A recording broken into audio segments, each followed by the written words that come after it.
Assalamualaikum warahmatullahi wabarakatuh. Perkenalkan, saya Nitrin Jenny dengan NIM C1C01948 dari Program Studi Akuntansi Angkatan 2019.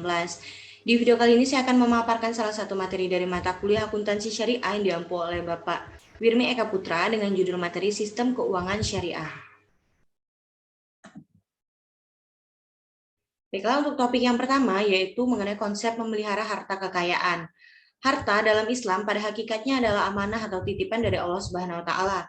Sedangkan pemilik mutlak terhadap segala sesuatu yang ada di muka bumi ini termasuk harta benda adalah Allah Subhanahu wa taala. Kepemilikan oleh manusia hanya bersifat relatif, sebatas untuk melaksanakan amanah, mengelola dan memanfaatkannya sesuai dengan ketentuannya. Dan berikanlah kepada mereka sebagian dari harta Allah yang dikaruniakannya kepadamu. Quran Surah An-Nur ayat 33. Pada dasarnya, Islam memberikan kebebasan bagi manusia untuk mencari dan mengusahakan hartanya dalam rangka menjaga kelangsungan hidup di dunia.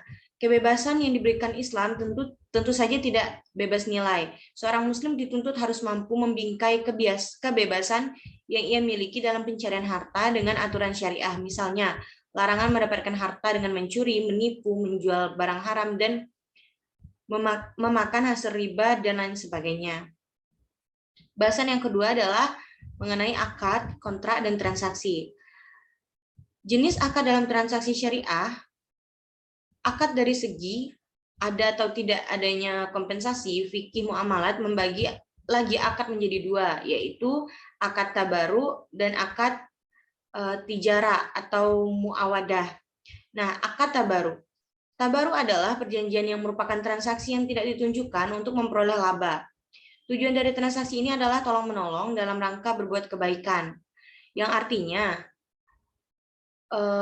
dalam akad tabaru ini, pihak yang berbuat kebaikan tidak berhak mensyaratkan imbalan apapun kepada pihak lainnya, karena ia hanya mengharapkan imbalan dari Allah Subhanahu wa taala.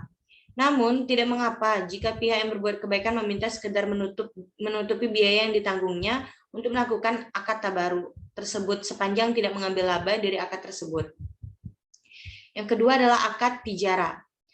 Akad tijara merupakan akad yang ditujukan untuk memperoleh keuntungan dari sisi kepastian hasil yang diperoleh.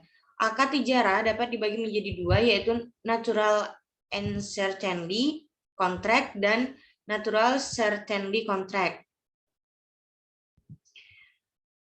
Bahasan yang ketiga adalah transaksi yang diharamkan dalam Islam. Hukum asal dalam muamalah adalah semuanya diperbolehkan kecuali ada ketentuan syariah yang melarangnya. Larangan ini dikarenakan beberapa sebab, antara lain dapat membantu berbuat maksiat atau melakukan hal yang dilarang Allah, adanya unsur penipuan, adanya unsur menzalimi pihak yang bertransaksi, dan sebagainya. Dasar hukum yang dipakai dalam melakukan transaksi bisnis terdapat dalam Al-Quran Surah An-Nisa ayat 29 yang artinya, hai orang-orang yang beriman, janganlah kamu saling menanam harta sesamamu dengan jalan yang batil, kecuali dengan jalan perniagaan yang berlaku dengan sama suka di antara kamu. Dan janganlah membunuh dirimu, sungguh Allah Maha Penyayang kepadamu.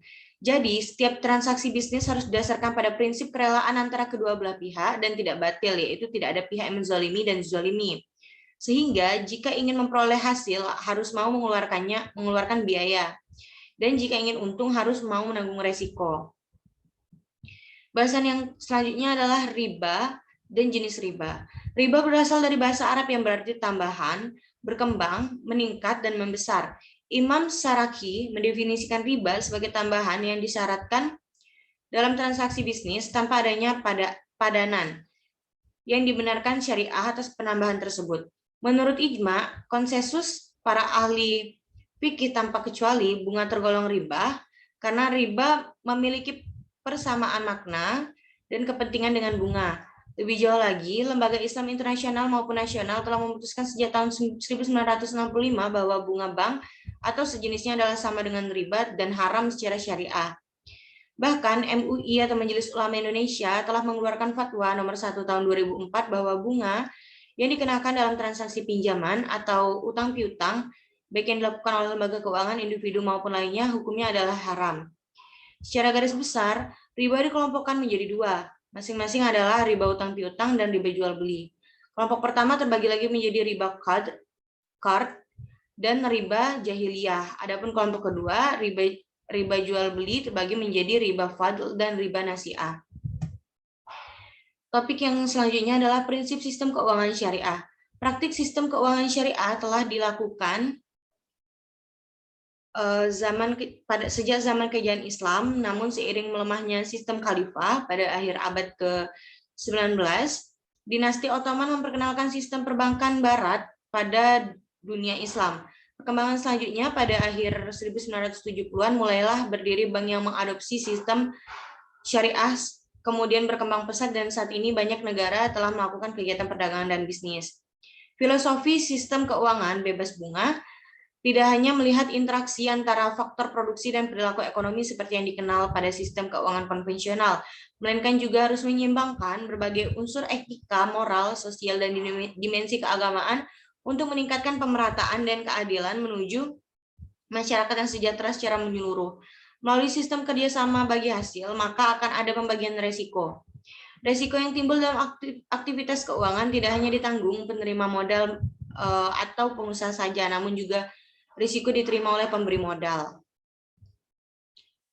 Topik selanjutnya yaitu jenis instrumen keuangan syariah. Menurut Sri Nurhayati dan Wasilah pada tahun 2009, instrumen keuangan syariah dapat dikelompokkan menjadi yang pertama, akad investasi yang merupakan jenis akad tijarah dengan bentuk uncertainty contract. Kemudian akad ini adalah sebagai berikut. Dikelompokkan menjadi berapa poin, yaitu mudharabah, musyarakah, suku, dan saham. Selanjutnya akad jual beli atau sewa menyewa yang merupakan jenis akad tijarah dengan bentuk certainty contract. Kelompok akad ini adalah murahabah, salam, istisna, dan ijarah.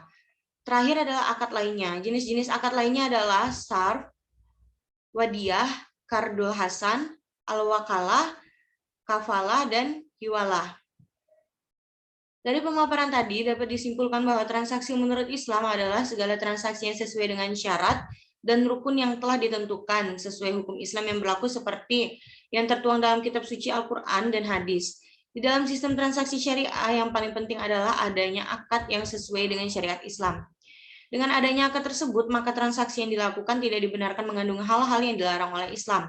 Adapun asas dalam transaksi menurut syariah adalah dalam melakukan transaksi haruslah didasarkan pada rasa saling mengenal, saling memahami, saling menolong, saling menjamin, dan saling bersinergi. Prinsip keuangan syariah sendiri secara ringkas harus mengacu pada prinsip rela sama rela, tidak ada pihak yang dizalimi dan menzalimi, hasil usaha muncul bersama biaya dan untung muncul bersama risiko. Dengan adanya prinsip ini maka berkembanglah berbagai instrumen keuangan syariah.